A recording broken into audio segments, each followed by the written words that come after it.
Okay, you on our previous episode, you brought up a great topic that I want to talk about, and I almost forgot about you because I forgot about your thing when I was around in death row, and because I just think of you, from the mob area and all of that. But man, do you know John? He was one of the guys that you probably was dealing with because he was kind of in charge of the street chains with this guy B-Man, and how I told you they all had a region. And he was one of the ones that had a region. I don't remember which region he had. But do y'all know CJ used to communicate a lot, and he had a big office staff at Death Row in 98 after I think he got out, 97 or something like that. Because he did some back and forth, before I was there and then after, when Suge was in prison, he came around and was running stuff, and Suge had told me, put CJ in charge of those. Give him the truck. He had a car, an Expedition. He said, make sure CJ in charge of that car. That's how much respect Suge had for CJ. But you got any stories about the time when you was running the street teams and you was working with us? I know you was one of the ones. I don't know if you want to talk about it.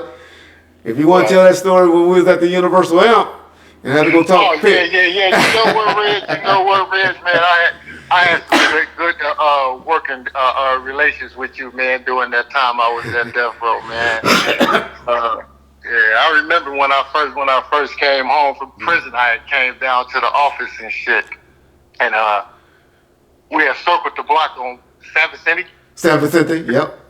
San Vicente. We had circled the block, me and my girl, because I didn't know how to actually get into the building. Yes. So I was like, so we circled the block, and then a car pulled up to that gate that opens to come to the parking lot of the building. Yes. So we followed that. I told my girl. Y'all snuck in behind the car? I followed the car in there, right? Yeah, okay. So when we get inside the parking lot of the building, I don't know if I don't want to say I don't know. Probably was one. I hope it wasn't one of your guys from Right Way Security. I'm sure it was one of them. Yeah. Yeah, he had a gun on him and shit. He came out and he pulled a gun out on me. I didn't hear about that. I'm sure. Yeah, he was telling me to back the car back up out the motherfucking parking lot, right? And I was telling him I'm not backing nothing out. I was a big old nigga. Yeah. I know you were. I know you. Right? Like, I'm testing him to see what he gonna do, right? Yeah. So I'm like, I don't think the nigga gonna shoot me or nothing. Yeah, you know what I'm saying? He don't seem like he's doing that, right? Yeah. Well, I told him, I said, man, I'm not backing up out of shit, man. This is my homeboy shit, man. I'm supposed to be down here, man. I'm down here for sure, man. He said, well, what's your name? I said, my name's CJ. He went up there. I guess he talked to you and Karen. No, you and Linda. You and Linda. Yeah, Linda, Suge's sister. Linda. Yeah, Linda was up there. You and Linda. And then I guess y'all looked out the window and he said, okay, go on up. And then when I came up, y'all was like, why was I down there making that noise like that? And I was like, oh, man. I thought y'all had tight flight security in this motherfucker. Yeah, man. So, that was my first day and shit. Then after that, you know what I'm saying? Me and you got together. Buntry was there with us at that time. May he rest in peace. Yeah. And I believe Lip Dog was around Trey at that same time. Yeah. You know what I'm saying? Because we had went to Priority Records for something. Yeah. That's a story in itself. Yeah, we went to Priority Records for something. We had to go twice because the first time we went, they tried to say that the dude had left, but you had showed me his car. I said, well, nigga can't be gone because the car right here, right? So they playing the game. So we went back the next day, and then that's how we finally got into it. We got in there. We got in there, you know what I'm saying? And I'm running around in their company like I know what the fuck I'm doing. After that, they hired 4 security guards. Remember they had us sitting. We were sitting in the lobby waiting for dude to come out. Yeah. To bring us in, right? Yeah. And we had sat out there probably for like 30 minutes. Shit, right? Forget this. And then, but look, what was funny about it, the pizza delivery people came and they was delivering pizza. That's what it was. Yeah. That's how we got in there. Bum rushed that door. Once they popped that door for these motherfuckers to get this pizza, we going in there. And they popped that door and we was back there. Yeah. And that's it was funny. And it's the same dude. It's the same dude when we went to Universal Theater and holler at Snoop about that shit when he was with Master P, so on and so forth. Exactly. That was the same dude that gave you a bunch of the passes to go in the green room. Correct. His name is Mark Bennett. He's no longer with us, but he was a good dude. Right. Him and Kevin Garnett. Yeah. Kevin Garnett is who we actually went and bathed on. You remember the big dude with the dreadlocks? Because he wasn't giving us no radio play, and we was tripping on him. Right. Yeah. Right. Yeah, that was on Dad's album, right? Yes, on Dad's album. Yeah. They were mad about that video. That's what Master P had smashed on them. Like, man, this shit is off the hook. And you know that might sound crazy video that we did in Emanation, and they wouldn't push it. And we like, why are y'all not pushing this? And then he told us, he said, man, Master P is pissed. You know, Master P running shit over here now. Master P was running shit up priority then? Yeah, he was doing a lot for them there. Master P was running. We had just left Interscope and got with our priority. And, and Master P was running. So he was the one pulling the strings at that time. He was hating on us in the slide. But that's why. So that's why we had. Yeah, that was some good times, man. I did enjoy those moments, you know what I'm saying? Working alongside with you, you know what I'm saying? And of course, you know what I'm saying, my boy Bunchy, rest in peace.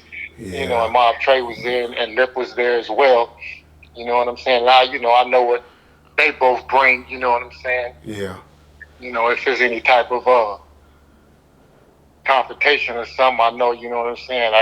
I ain't got to worry about them. Exactly. You know, not you know, standing their ground and being present. So yeah, it was that was some good times, man. Yeah. Matter of fact, tell your brother Tootie I owe him a drink, and I heard he had a slap one on one day. And one day I don't care for, but anyway, I'll leave that alone. I ain't gonna get you in Reggie politics. Yeah. We ain't gonna go in and talk about dog. You could do that, or you could do that on another day. You can't do that with me, Reggie. I got you. You always look out for everybody. Yeah. But yeah, well, Big CJ, man, I think we're gonna wrap it up here. And man, I hope, man, I'm about 4 months from being right where I can get around and move. And man, we gotta go have to do this live where we get you back on that camera, because man, I know the people gonna love you, man. Oh man, I don't you know authentic. about the camera. I don't know about that camera. I don't know, man. Yeah. We have to see about that one. But you know, we'll talk, man. I got you. Well, man, we'll talk. Much respect, Big CJ, and I appreciate this wisdom and this time that you share with us. And you know how to get a hold to me if you ever need your little homie, man. Okay. Anything else you like to add, buddy? Big CJ? No, I don't have nothing else to add, man. Outside of let's keep the streets of Compton safe. You know what I'm saying? Let's let all the power rules start working. You know, I think that Marvin should, you know what I'm saying, come holler at, like, you know, myself or Well, I'm sure. Let me just say this: my boy Marvin calls me every time an episode pops up, and he let me know his side of the feelings. And so if he called me, what I'm saying, he can contact me. You know what I'm saying? That's what I was going to ask you. If I got permission to get you on the phone to let y'all talk. Yeah, you know, because I would like to have some dialogue with him. You know what I'm saying? And because I mean, you know, he says he's the Ayatollah. You know what I'm saying? He says he's the ruler. He's the Ayatollah. You know what I'm saying? He's the sign. You know what I'm saying? So, and he's saying he's a Paru, and he's saying he represents Bompton Paru. You know what I'm saying? So, if that's what he's doing, you know what I'm saying, then as a Bompton Paru, you know what I'm saying, I want to know what direction we going in. Okay. What we doing in Bompton. Oh, yeah, I said, you asked me did I have any last words, and I was like, yeah, I would like to say that, you know what I'm saying, let's work to keep the peace on the streets of Compton, you know what I'm saying, let's tone it down, you know what I'm saying, a bit, you know what I'm saying, we don't have to be so fired up, you know what I'm saying, and eager to go out, you know what I'm saying, to try to bring harm to another Paru, you know what I'm saying. I understand the events of the past, you know what I'm saying, but we're dealing in the present right now, and we're looking toward a better life ahead, you know what I'm saying, I believe, you know what I'm saying, and with Marvin being at the head, being him saying himself that he's the oldest Paru from Compton, or he's the oldest Paru out here, you know what I'm saying, then from Compton, come holler at your people in Compton, homeboy. You know what I'm saying? And let's have some dialogue, man, and let's see what we can do in our city. You know what I'm saying? To help, you know what I'm saying, rebuild or reshape, you know what I'm saying, what has been taken away. You know what I'm saying, through ignorance. Yeah, yeah. Hey, well, hopefully I He can. can start. He can start with me, and then I'll contact. You know what I'm saying. You know, the rest of the people. I'll contact the executive body. I'll put it like that. I'll contact the executive body. Gotcha. Well, I'll let y'all deal with that part of the politics, and I'll be willing to make that call and make y'all connect with each other. Yep. Okay, bet. Sound good. Appreciate you, Big CJ. Okay, man. Appreciate you, man. Take care of yourself, bro. You too. All right.